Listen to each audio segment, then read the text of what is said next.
Olá, olá, olá, turma de amigos, grupo de estudos, fraternidade do Oração Ação. Muito bom permanecermos, ingressarmos, perseverarmos no conhecimento, no autoconhecimento, transformados em prática, na prática do bem. Que esse seja o nosso norte. Não adianta ter conhecimento se ele não se transformar em autoconhecimento. Porque aqui dentro é o território que todos nós, e somente cada um de nós, manda. Mas também não adianta conhecer os seus traumas, entender as suas situações, as suas fragilidades, as suas potencialidades. É preciso viver, transformar, aprender. É a prática do bem.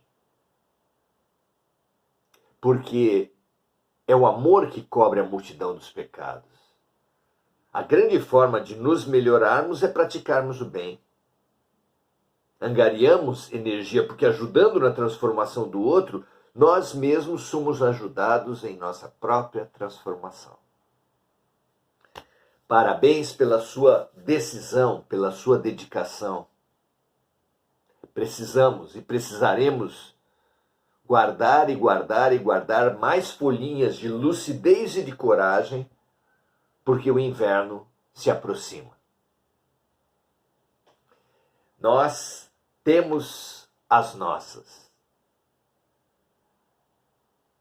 E jamais as nossas folhinhas, como na fábula, serão usadas em opressão, em diminuição à arte. Ao contrário, a arte é uma das principais folhinhas, um dos principais recursos. A gente tem fome de amor, de sensibilidade e de beleza. Porque sim, depois do inverno, quando a cigarra tivesse morrido de fome, porque a formiga não lhe deu, não repartiu com ela as suas folhinhas, chegado o verão em que a formiga novamente trabalharia para novamente armazenar folhinhas, esse seu trabalho seria agora muito mais cansativo, muito mais doloroso, muito mais angustiante, porque não tinha a cigarra a lhe inspirar o trabalho com seu canto, com sua beleza, com seu amor. Aprendamos com a fábula e com essa fábula expandida.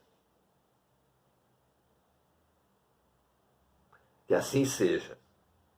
Hoje vamos conversar sobre um dos mais importantes exercícios de amor. Jesus deixou claro que a razão de ser, o sentido da vida é o amor. Amarás o Senhor teu Deus de todo o teu coração, com todo o teu entendimento, em toda a tua alma. E amarás o teu próximo como a ti mesmo. Nisso está contida toda a lei e os profetas. Toda a verdade, todo o sentido da vida. É claro que para amarmos-nos uns aos outros como Jesus nos amou, há uma enorme distância a ser percorrida. E como pontes sobre esse abismo enorme entre nós e o Mestre,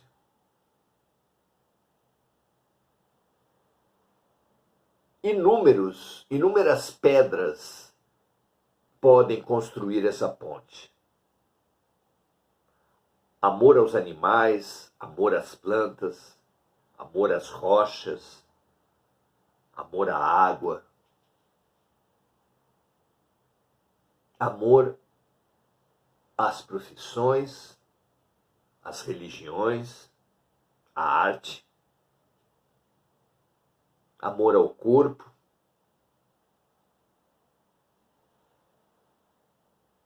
amor verdadeiro a tudo, cada vez mais verdadeiro a cada vez mais seres, até que amemos todos os seres humanos, todos os espíritos avançados ou atrasados,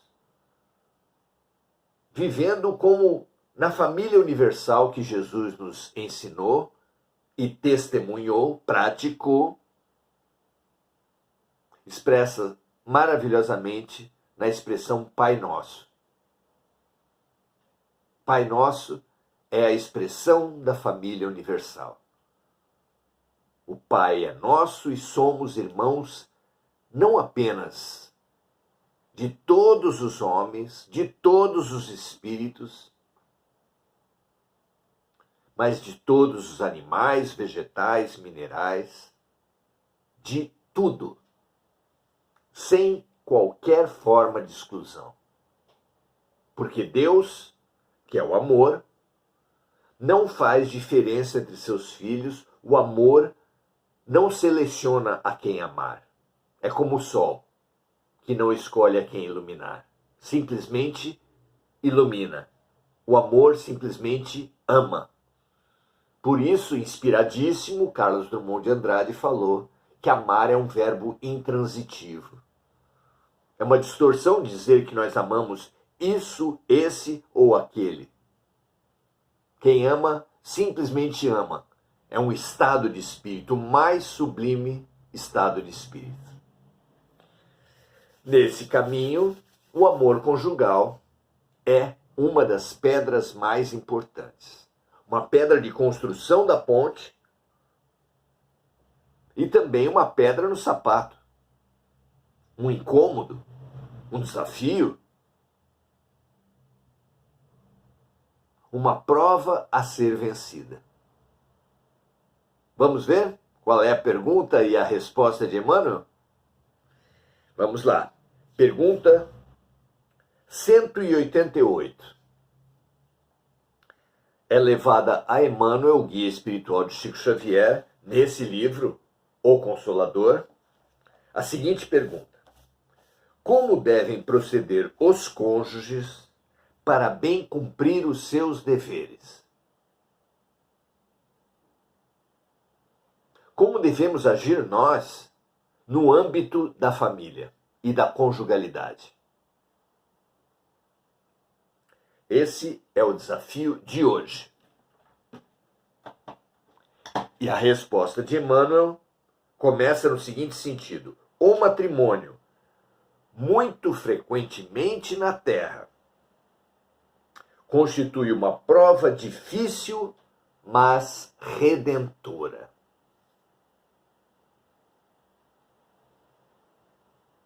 Nos redime frente a passados equivocados. Às vezes, o padecimento vem como expiação, resposta, consequência dos nossos equívocos passados. Às vezes nos vem como provação. Um casamento vivido, enfrentado, aprendido em todas as suas nuances, nos habilita a amores cada vez maiores e mais profundos. Até o amor missionário, que alguns espíritos nem precisam ser angélicos, arcangélicos, ou nem mesmo iluminados, mas espíritos de boa vontade, encarnam muitas vezes apenas para acompanhar amores, para acompanhar afetos seus, a quem querem apoiar na sua redenção. Se propõem essa missão. E isso é maravilhoso. Acontece, é claro, entre pai, mãe e filhos, acontece entre irmãos, acontece até entre amigos, e acontece no casamento. Continua Emmanuel dizendo assim: os cônjuges desvelados por bem cumprir suas obrigações divinas. Qual é a obrigação divina no casamento? Aprender a amar, aprofundar e expandir o amor. Qual é nossa obrigação divina? Está expressa no mandamento. Nenhuma igreja, nenhum sacerdote, nenhum palestrante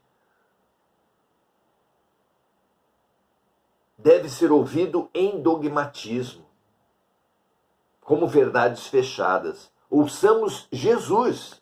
A grande obrigação humana, o grande mandamento humano é o amor. Na fórmula já expressa por ele no Evangelho e repetida aqui. Então, os cônjuges desvelados por bem cumprir suas obrigações divinas devem observar o máximo de atenção, respeito e carinho mútuos. A tradição arcaica, machista, coloca a flexibilidade como obrigação da mulher.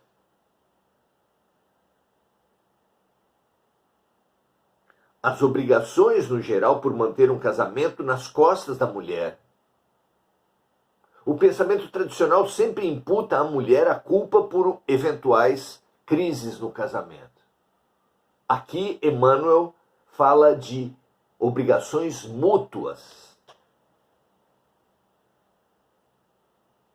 Os cônjuges desvelados por bem cumprir suas obrigações divinas devem observar o máximo de atenção, respeito e carinho mútuos, concentrando-se ambos no lar, sempre que haja um perigo ameaçando-lhes a felicidade doméstica.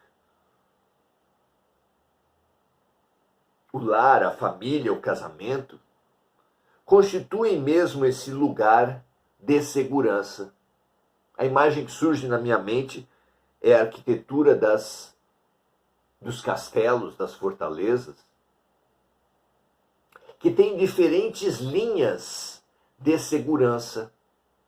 Atacada uma cidade, atacado um castelo, a primeira defesa é a da muralha exterior. Vencida essa pelos inimigos, recuam os soldados até muralhas intermediárias para sucessivamente encontrarem maneiras de concentrar suas forças até, por exemplo, uma última torre. Pois esse último lugar, quando vivemos crises no trabalho, na vizinhança, na família expandida, essa última trincheira frequentemente é o casamento. Não sempre, não há como generalizar, mas precisamos ter um lugar aonde nos concentrar e interiorizar quando tudo parecer ruir à nossa volta. Exatamente o que acontece nesse momento. Todas as religiões têm fornecido terríveis exemplos de distorção monetária, política e sexual. Os trabalhos têm se mostrado distorcidos, com golpes a serviços de grupos de interesse, oferecendo produtos e serviços cada vez piores na obsolescência programada, que é quando as fábricas produzem vendem serviços e produtos cada vez mais frágeis, que vão precisar ser frequentemente substituídos, fazendo lobbies entre si.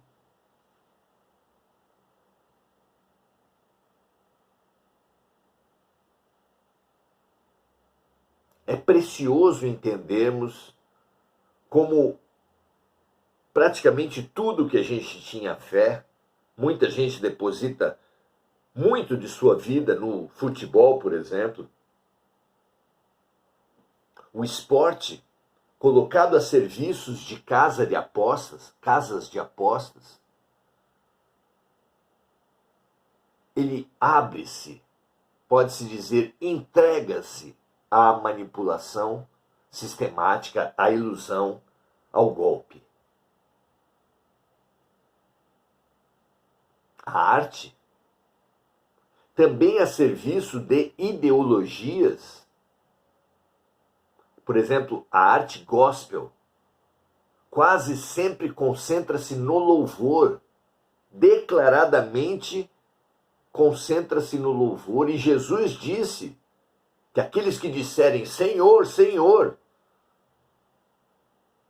nem todos esses entrarão no reino dos céus, mas sim aqueles que praticarem a vontade do Senhor, a solidariedade, a compaixão, o serviço mútuo.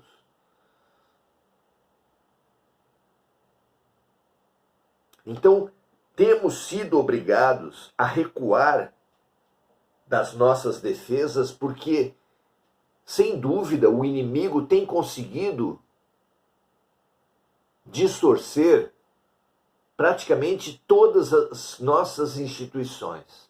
O judiciário, o executivo, o legislativo, a arte, o esporte.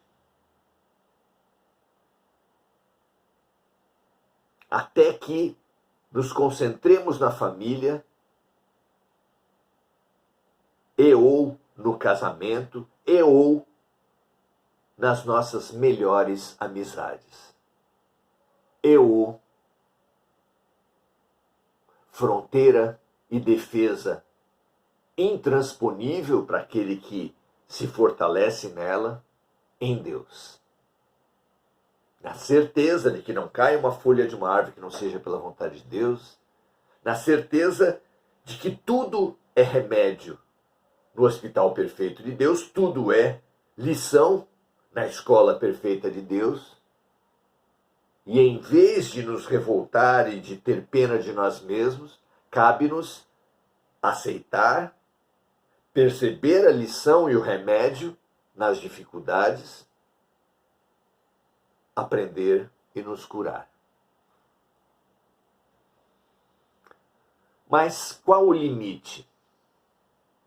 Por tudo isso, será errado definitivamente, absolutamente, a separação?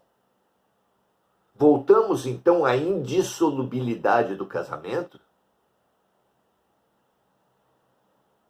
É preciso ter claro, e alguns espíritos falam isso com todas as letras: ninguém é obrigado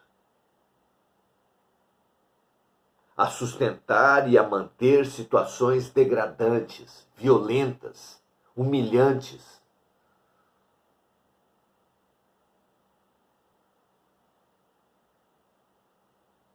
Ainda que haja espíritos missionários que se expõem a situações assim para executar a sua missão, nós estamos falando de obrigação. Ninguém é obrigado. Ninguém tem como karma ter que aceitar a vida toda relações degradantes. Alguma tolerância, alguma negociação, alguma terapêutica sempre precisa se buscar. Aquele que separa-se, aquele que foge das situações, que afinal de contas são todas remédios, são todas lição, não aprenderá e não se curará. Mas não é por isso que nenhuma religião pode obrigar alguém a ser missionário. Ao contrário, a missão só tem sentido por ser auto-outorgada. A matriz da missão é exatamente o voluntariado. Nunca a obrigação. A expiação pode ser uma obrigação. Mas Deus jamais é incompatível com Deus de amor imaginar um Deus que impinja a uma pessoa, a não ser certas situações extremas, a obrigação de ser humilhado, de ser torturado, de ser agredido. Não há pecado na separação. O valor da insistência, da busca, da resiliência num casamento difícil não pode ser vista como um exercício de tortura, mas apenas um exercício de aquisição de ferramentas de resiliência, de fortalecimento da boa vontade, do senso moral, da capacidade interior.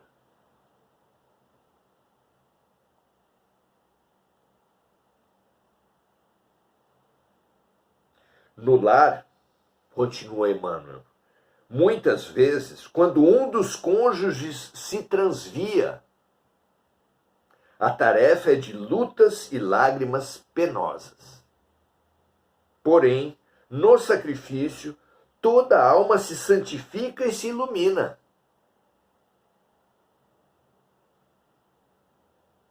Há um valor de crescimento, de santificação e iluminação no sacrifício. Mas, como dissemos, o sacrifício é uma missão. O sacrifício e a missão são auto-outorgadas, são voluntárias. Ninguém tem o direito de aconselhar, de obrigar, de pressionar quem quer que seja a continuar uma relação de tortura, de indignidade, de violência.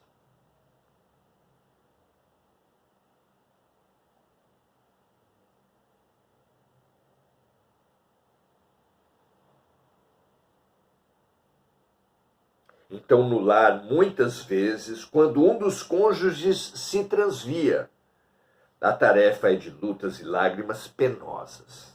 Porém, no sacrifício, toda alma se santifica e se ilumina, transformando-se em modelo no sagrado instituto da família.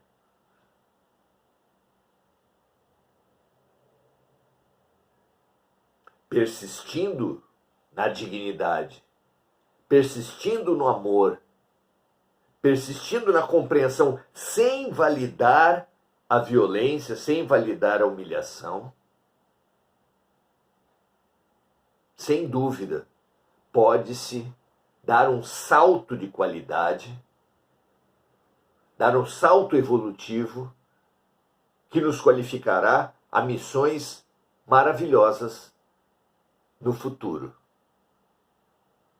Mas é do alcance e é da proposição de cada um para si mesmo. Terminando a sua resposta, Emmanuel diz: para alcançar a paciência e o heroísmo domésticos, faz-se mister a mais entranhada fé em Deus. Aquela pergunta tão fundamental: o que Deus está querendo me ensinar com essa experiência?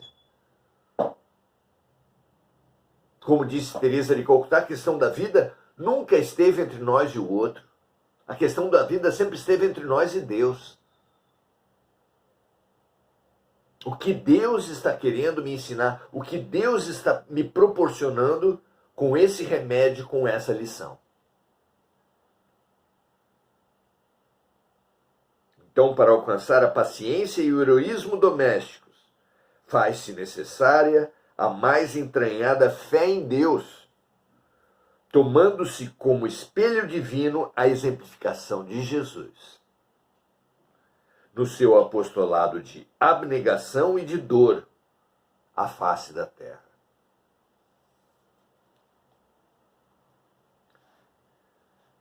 Muito, muito, muito interessante. Emmanuel nos conclama ao sacrifício, à aceitação da dor, não como obrigação, dogma ou mandamento, mas como estímulo, sugerindo-nos essas atitudes para fazermos o salto. Porque aquele que sustentar uma situação de dor, se mantiver numa situação de dor, conectado com Deus, com uma atitude positiva, proativa, de aprendizado, de autocura e de serviço àquele que nos fere. Esse, sem dúvida, alcançará patamares muito avançados, à luz mesmo daqueles luminares que passaram pela Terra e que conseguiram alcançar a posição do sândalo. É muito bonita a metáfora do sândalo.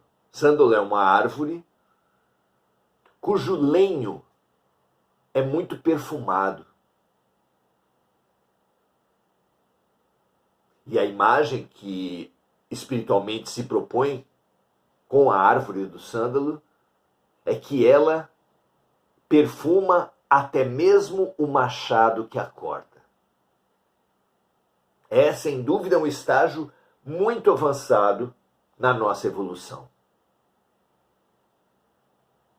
Estimulando-nos a essa atitude sempre voluntária, sempre de boa vontade, sempre lúcida, sempre corajosa espiritualmente, sempre de autoproposição.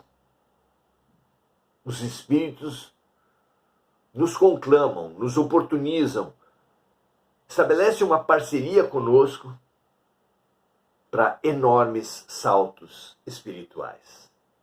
Que toda a Terra perceba, abra-se e aceite, na medida das possibilidades de cada um, a tolerância, o respeito, mantendo a dignidade e a fé, jamais compactuando com a violência, com qualquer tipo de violência, mas compactuando com o amor. Porque esse é o grande objetivo da vida, e cada vez que a ele nos remetermos, seremos como um viajante que se orienta pela bússola, e não pelas árvores, pelas pedras, pelas montanhas enganosas, porque as referências da Terra são enganosas, mas a referência magnética, energética, que aqui simboliza a consciência, essa deve ser a nossa bússola. Amar o próximo como a nós mesmos. Amarmos-nos uns aos outros como Jesus nos amou. Um grande abraço. Prazer estar com vocês. Amanhã, domingo, 17h30, o nosso curso Jesus e a Criança, nessa inspiradora releitura de O Pequeno Príncipe, à luz do Evangelho de Nosso Senhor Jesus Cristo. Venha conosco. Será um prazer recebê-lo. 17h30, aqui mesmo. Até amanhã.